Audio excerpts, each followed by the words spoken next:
and clear the way for that the King of glory may come in. And they'll say, who is this King of glory? He said, he is the Lord God, strong and mighty. Oh, my God, my God. It is time to begin to not get silent. If you like swimming in the shallow, you can keep it. Come on. If you like the shallow and the superficial, you've come to the wrong place.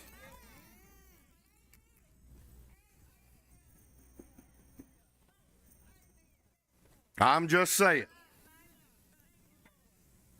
Get out here on the edge.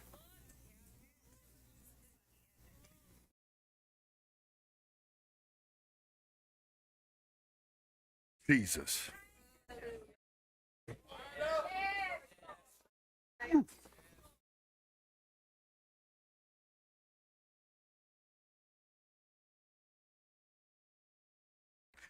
In Psalms 42, verse 7, I want to look at it out of the New American Standard. I just like the way it says it. It says, deep calls to deep at the sound of your waterfalls. All your breakers and your waves have rolled over me. Deep calls to deep. David wrote that passage in a bad place. He was under great distress and affliction, and he began, something deep inside him began to cry out for the Lord. Come on. Something deep within him began to cry out for something deeper for the God he knew, for the King of glory. He'd experienced his hand of deliverance and victory before, but this was another time that he was in the midst of great affliction and distress. And he always carried within him a deep cry. That in that place he cried out, God would begin to show up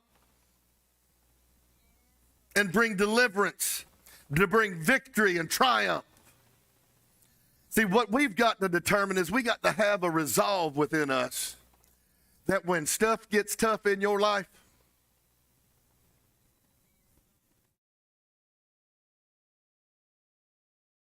you don't hush and back off, but you get loud.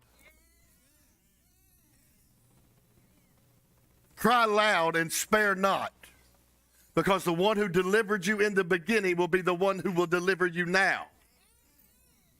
Most people don't like distress. They don't like affliction. Then what you like is religion.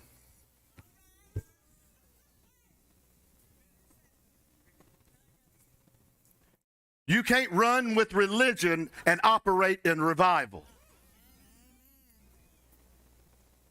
Because religion is against everything that God's going to usher in an end-time move. Because they will be the voice that rises up and says, we don't need all that. It's not done that way. They don't know how it's done because they've never experienced the power of God.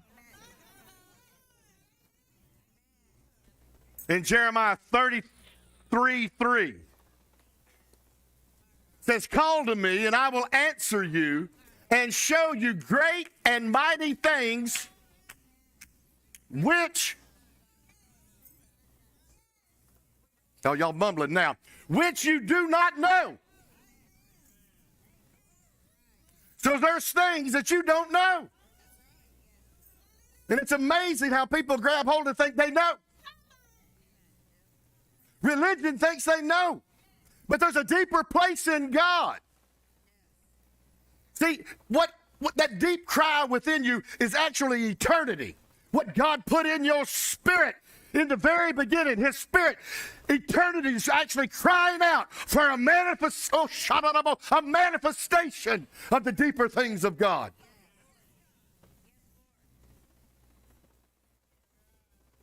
Jesus.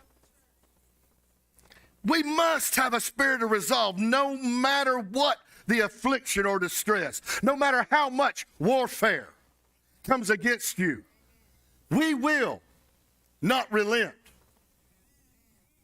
but we will cry out to the deep of God. Come on. And the deep of God will respond back by giving us and equipping us with whatever we need to walk, march, preach, teach, sing, shout, and live life of victory. Overcoming victory.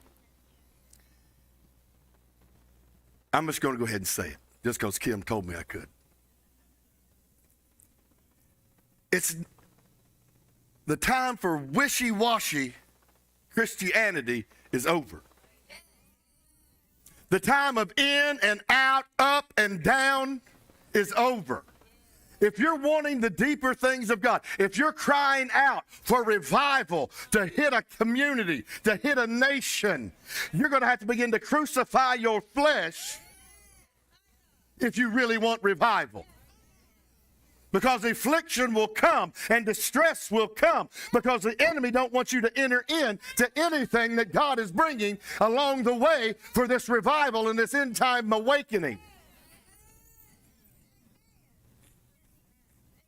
You know, me and Miss Allison sat on the porch yesterday morning and discussed the things that we feel God's wanting to do and what He said over the last 40 years. Over this community, and you're always trying to figure out why and how come it's taken so long. And everybody that's come through this place has always said God was going to do something in Taylor County. That there was going to be revival in Taylor County. That there was going to be such a great awakening that people would come from all over to this place. The spirit of religion says, why? And we don't need it. But those words have come time and time and time again. And I bet you it'll be said Friday night. Again. We've had the warfare. We've had the affliction. We've had the distress. But you are, hear me clear, you are well diggers.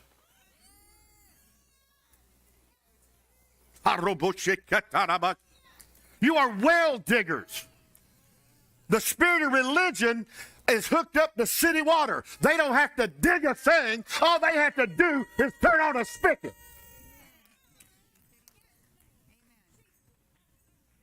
I ain't never heard it like that. Good. It is something about, I talked to an individual about the well we have on our property. He said, I'm going to have to come over and pump it off. See, sometimes we have to pump off what's down there. A lot of people are satisfied with a little sand and grit. Come on. A lot of people are satisfied with that little bit. Well, I'll just get a water filtration system and it'll clear all that stuff out. No. Sometimes you have to go a little deeper. Well, I hit water at 30 feet. Well, go a little deeper. Go a little deeper, because if it don't rain, the water table's going to change. Then I won't have jack. Because I'm not willing to dig a little deeper for the things that God has for me.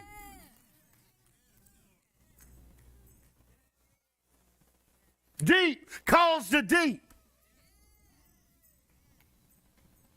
Oh, my God. You have within you great purpose and a great assignment. But it's surrounded by deep distress, but also deep desire.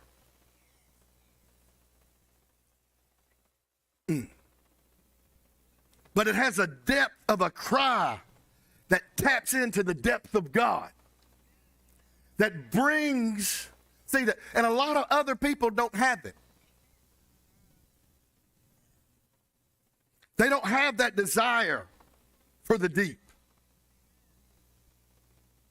See, but when you come through what you've been through, come on, somebody, I need to talk to somebody that's been through a little something, something.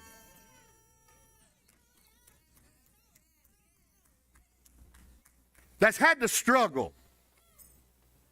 That's fought and scraped and clawed to the place you are today. And it's because there was a cry in you. You just tried to hold on to the things that God had for you and to hold on to his promise and wouldn't settle.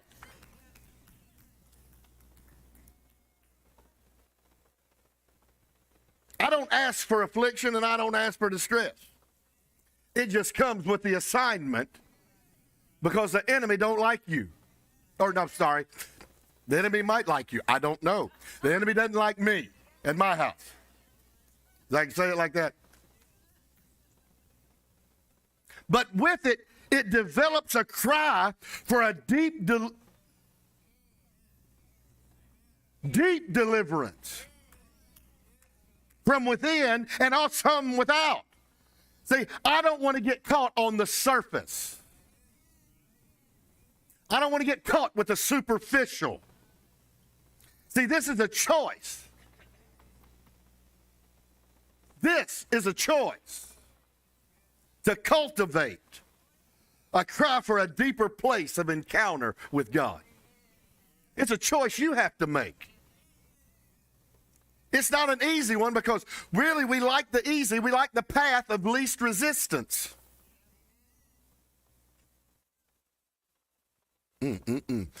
Question. Take a deep breath, Miss Joe. You're Miss Belinda. See, Miss Belinda's doing it too. How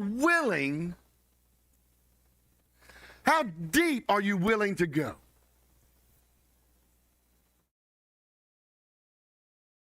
How deep are you willing to go? Why does it get so quiet now?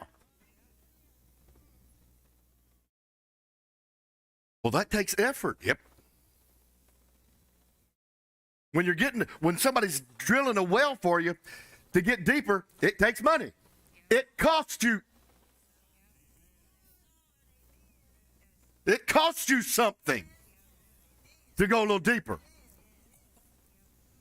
This walk with God, if you want to go a little deeper, it's going to cost you something more than what you've already paid.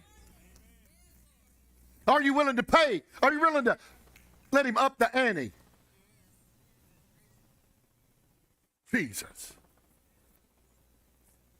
This is not an easy walk for you who feel you're called as a revivalist to usher in the Spirit and presence of God in revival for a community. Somebody has to be willing to pay the price to dig a little deeper, to cry a little louder. We are in the midst, whether you know it or not, of tapping another well. Spiritual well diggers always find fresh water. In John 4, the woman at the well, she didn't realize what she was encountering when Jesus said, "Give me a drink." Are you talking to me? You're not supposed to be talking to me. I'm coming in the heat of the day. Nobody's supposed to be here. Come on. He said, "I'm going to give you a drink, but it's from a well you don't know nothing about."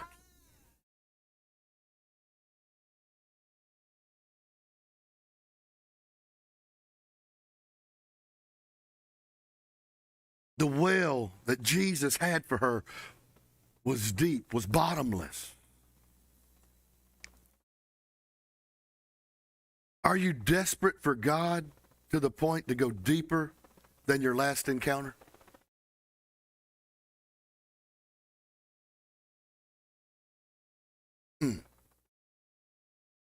Everywhere there's deep, that deep calls to another deep. Eternity within you.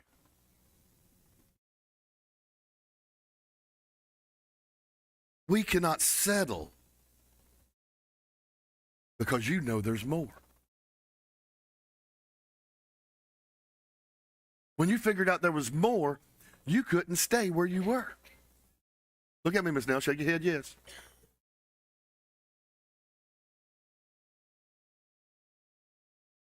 It's easier to go back, Miss Ellen. You had to pay a price to pray like you pray.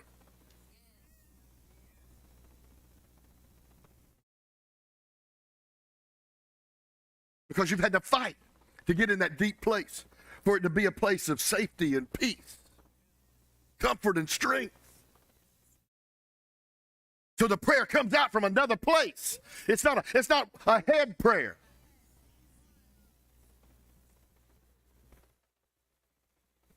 A lot of people like to say it from up here, and it's not real right here.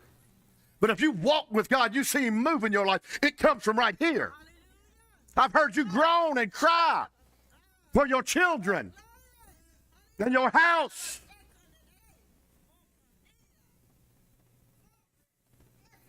That same place you cried for your children is the same place that we come out and begin to cry for a relationship and an encounter like we've never had before with Jesus. He's saying there's more of me. Do you want it? If you grab hold, revival will follow you.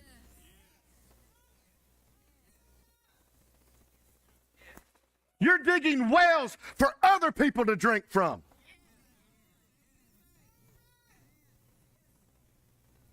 The well you're giving water from, is it murky? Is it muddy? What are you giving the people that you come in contact with? Or should you dig a little deeper and get a little clearer, get a little fresher?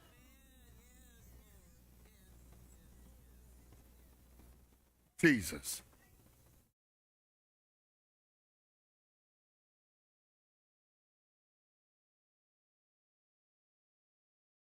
See, if we hang out on the surface, there's little resistance and no risk.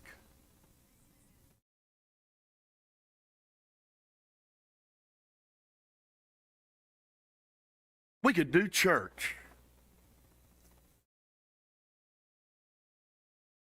Do church with our eyes closed.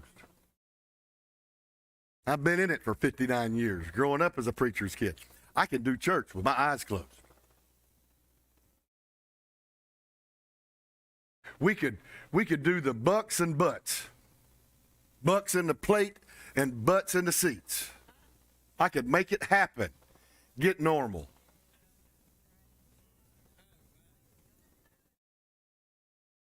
Get normal. We are in the Bible Belt. I'm speaking truth now. Y'all just get normal. Put something different on that sign when it goes back up, and people will begin to come.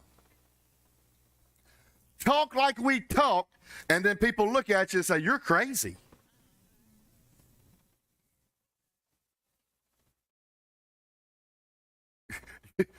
Where do you go to church? Oh. No, it's not about the church. It's about the Jesus inside of me. I found out a little more of who he is. I didn't stay superficial.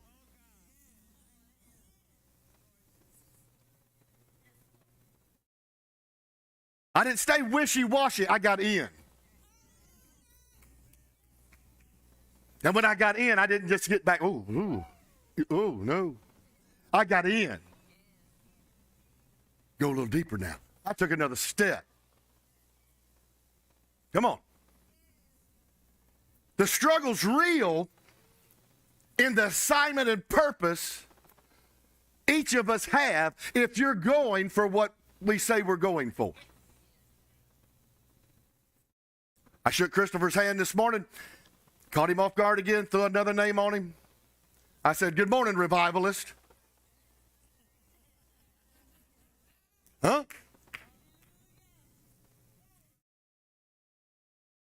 Are you a revivalist? Is that what burns in your heart? For the presence of God? For the presence of God in such a way that the sick are healed, the blind see, the deaf hear, the lame walk. People experience deliverance and freedom, salvation. How bad do you want to see that kind of move in Taylor County? Will you pay the price and I'll come watch?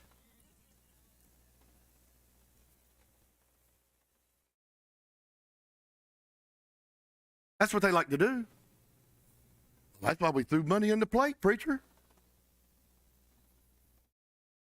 We'd have this same, and this is what we talked about yesterday, we'd have this same cry whether we was inside this building or sitting on our porch.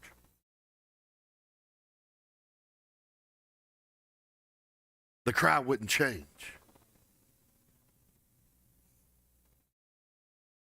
It probably shouldn't say that, should I?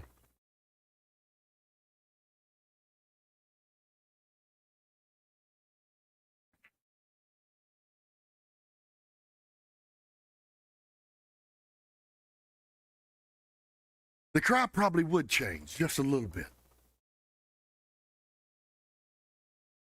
Because I wouldn't have to put up with the frustration.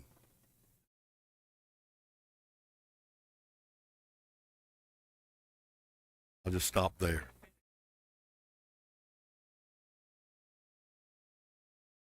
Come on. We're not exempt. Ooh, well, he's anointed. We're not exempt from the affliction and the distress. And we carry more because we carry this house. Because we fight for us and our children and grandchildren, our families, and we fight for each one of you. You better say, thank you, Jesus.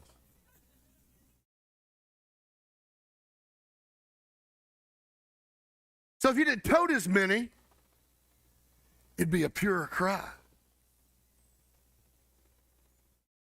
But I think he likes the distress of and the frustration of the cry because he knows we have a heart for the people.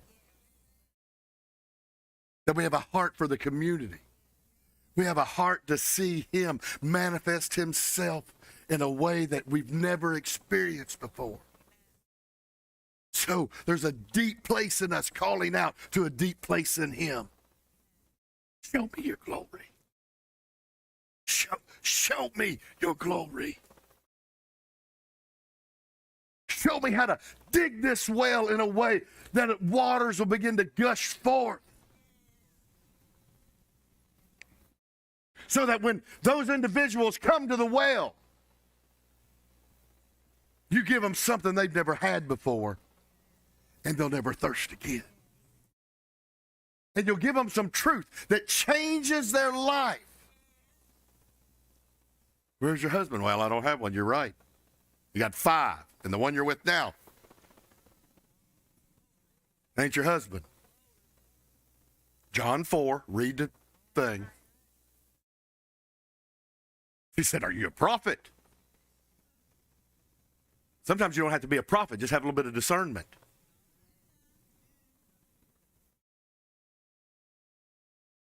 See, because he wanted to bring her out, and he brought her out in such a way that she became a revivalist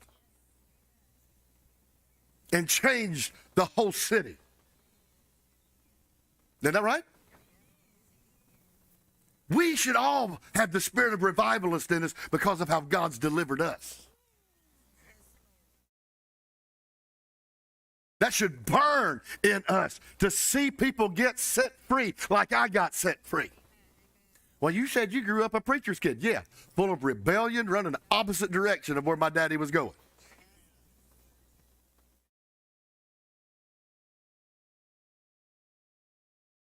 Come on. I know, that's true. Preacher, you can't be that honest. Hey, I had BC days. And that's not the white powder you take for a headache. That was before Christ. Well, we had those too. I saw a kid snort a BC one time. Now that was, poor fella about died. True statement. Because of the experience that we've had, a Jericho experience, getting set free, where the walls that held me in bondage fell because of a sound. of a cry. How can I sit idly by and take the path of least resistance not to see somebody else come out of darkness? Tim said it last Sunday. He said, my people, if I can get set free, you can get set free. Jesus and me are coming for you. That's what Michael Green says now. Jesus and me are coming for you. I know what it's like not to want it at all, to rebel against the church. But God got a hold of him. And the love of God changed him. And he's going after the ones that he knows just like he was. Right? Jesus and me are coming for you. Because I tapped into a well that, man, there's water here. I ain't never tasted like this before. And I want to give you what I've had to drink. I don't want to drink the Kool-Aid anymore. I want the living waters. Oh, my God. Somebody ought to shout it. I don't want the Kool-Aid of religion. I want the living water of Jesus Christ that takes me to another level. God answers from a place of deep power and deep presence and deep peace. You have to call for it. And deep has a certain sound. A beckoning, an asking with authority. Deep calls to deep. You know, there was a time when the sound barrier was broke.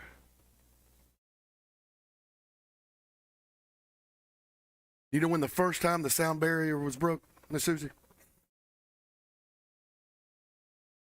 The first time the sound barrier was broke was when the veil was rent.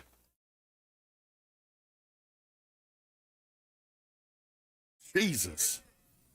When the veil was rent, and all of a sudden, God and mankind could have access together, have relationship. There was nothing in between. When that thing went, whoo, there was a sound that broke the sound barrier, that released the people into right relationship with God.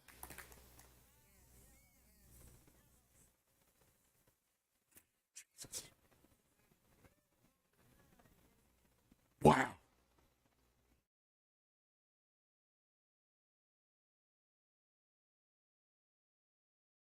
Even the deep things are reachable and obtainable because he wants you in that deep place with him. He wants you in that deep place with him. We get too comfortable, like I said, with city water. Even when the power's out, I got water. Come on. You can't get this oil in a drive-through.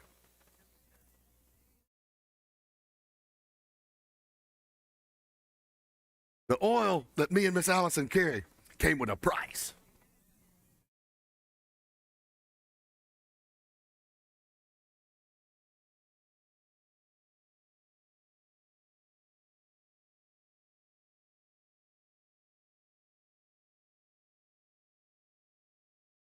Are you willing to go a little deeper?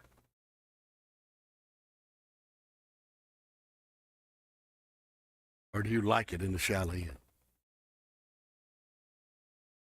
You always fuss at Colton. Don't get out that deep. Come back, don't go that far. Because they always want, go a little deeper. Go a little further. That's why Jesus said, come with me with that childlike faith. See, because back then we were still adventurous. We'd stretch it a little further. Go a little deeper. Now that we're mature.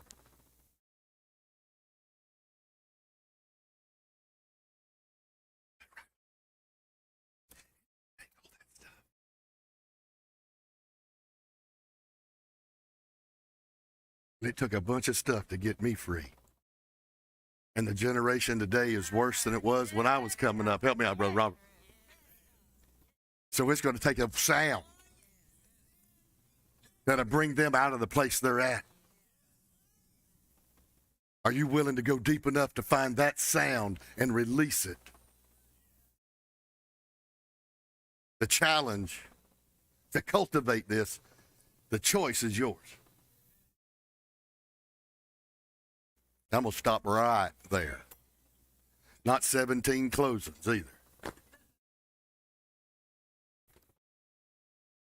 That choice to cultivate it, to go deeper, it's all on you. It's an individual thing. We've made it. As for me and my house, we said yes. I can answer for you as part of this house, but I'm going to give you the opportunity to, you better pray about it. Because this sound is different.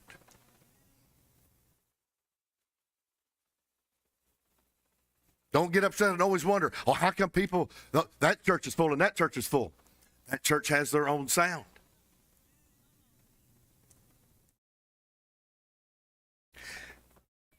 But when they get in a bind, whose sound do they want? Whose phone do they call?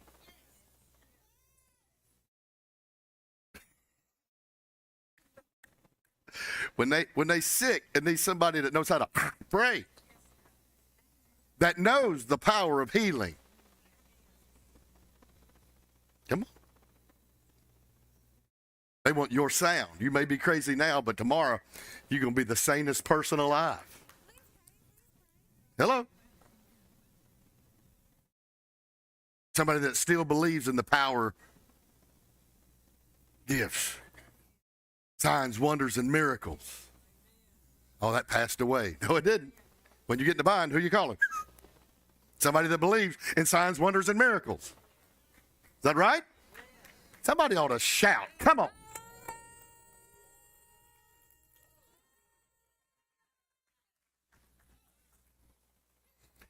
What God spoke over this community, I know is coming to pass because we've been through too much affliction and too much distress.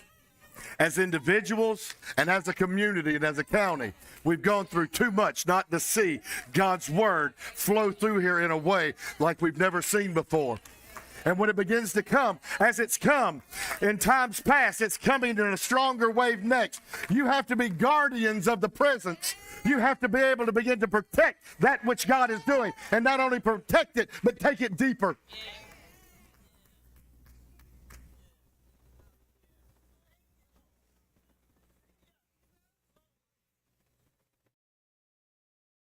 Freedom ain't free.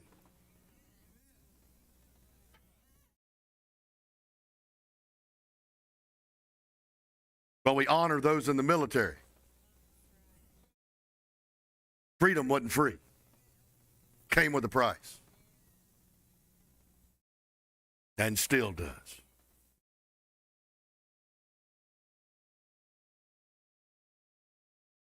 Jesus. Choose to cultivate. Choose to go deeper. Let him hear a deep, raw cry, not a superficial, oh, Jesus.